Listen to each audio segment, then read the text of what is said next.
இயேசுவின் நாமத்தினாலே இந்த மதிய வேளையிலே உங்களை அன்போடு கூட வாழ்த்துகிறேன். குயவனே என்ற நிகழ்வின் அடிப்படையிலே ஜெபத்தின் மேன்மையை குறித்து நாம் தியானித்துக் கொண்டே இருக்கிறோம்.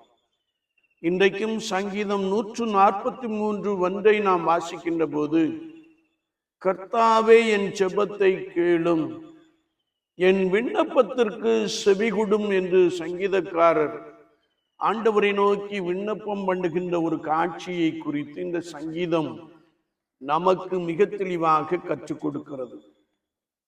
சங்கீதக்காரனுடைய வாழ்க்கையிலே சத்துருக்கள் பெருகி இருந்தார்கள் என்பதை நாம் பரிசுத்த வேதாமத்தின் மூலமாக மிக தெளிவாக அறிந்து கொள்ள முடியும். எனவே சத்துருக்கள் நாள்தோறும் என்னை நெருக்கி கொண்டு இருக்கிறார்கள், சத்துருக்கள் எவ்வளவாய் பெருகி இருக்கிறார்கள், ஆண்டவரே என் சத்துருவை அழித்து போடும் என்று சொல்லி ஆண்டவரை நோக்கி விண்ணப்பம் பண்ணுகின்ற ஒரு காட்சியை குறித்து வேதம் சொல்லுகிறது.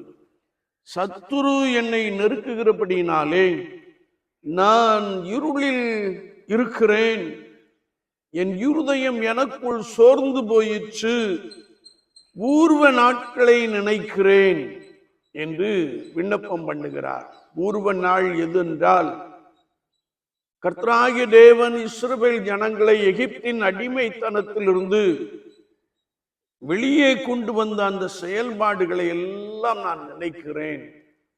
அது மாத்திரமல்ல, ஆட்டின் பின்னே போய்க் கொண்டிருந்த என்னை நீர் அபிஷேகித்து பயன்படுத்தினீரே, அந்த அனுபவத்தை நான் எண்ணி பார்க்கிறேன்.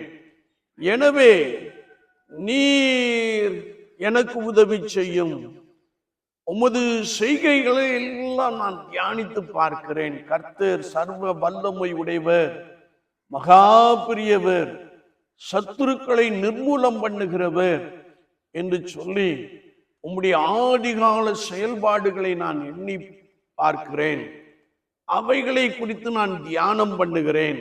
எனவே கர்த்தாவே சீக்கிரமாய் எனக்கு செவிகொடும் என்று சொல்லுகிற ஒரு விண்ணப்பத்தை நாம் பார்க்க முடியும். என்னை கேட்டுக்கொண்டு இருக்கிற என் அன்பு சகோதரனே சகோதரியே, விசுவாச வாழ்க்கையிலே நீ சத்ருவால் நாள்தோறும் நெருக்கப்பட்டு ஒடுக்கப்பட்டு கொண்டிருக்கிற ஒரு நபராய் காணப்படலாம். அது மாத்திரமல்ல, உன் சத்ரு உன்னை பின்தொடர்ந்து வந்து கொண்டே இருக்கலாம். ஐயோ, அந்தகார வல்லமையின் போராட்டத்தினாலே, அந்நிய கிரியைகளின் போராட்டத்தினாலே நான் மிகவும் சோர்ந்து போய் காணப்படுகிறேனே என்று சொல்லி நீ புலம்பிக் கொண்டு இருக்கலாம். ஒருவேளை உனக்கு விரோதமாய் உன் வீட்டாரே எழுந்து நின்று யுத்தம் பண்ணி கொண்டிருக்கின்ற, வழக்காடி கொண்டிருக்கின்ற ஒரு செயல்பாடிலே நீ நின்று கொண்டு இருக்கலாம். ஆனால் கர்த்தருடைய வசனம் சொல்லுகிறது, கர்த்தாவே என் ஜெபத்தை கேளும், என் விண்ணப்பத்திற்கு செவிகொடும், சீக்கிரமாய் என் விண்ணப்பத்திற்கு செவிகொடும் என்று சொல்லி நாம் ஆண்டவரை நோக்கி பார்க்கின்ற பொழுது, ஆண்டவர் சத்துருவின் கைகளில் இருந்து நம்மை விடுவிக்க போதுமானவராக இருக்கிறார். அந்தகார வல்லமைகளை அழித்து போட்டு ஆண்டவர் ஒரு புதிதான கிருபையை உங்களுக்குள்ளே வைக்க போதுமானவராக இருக்கிறார்.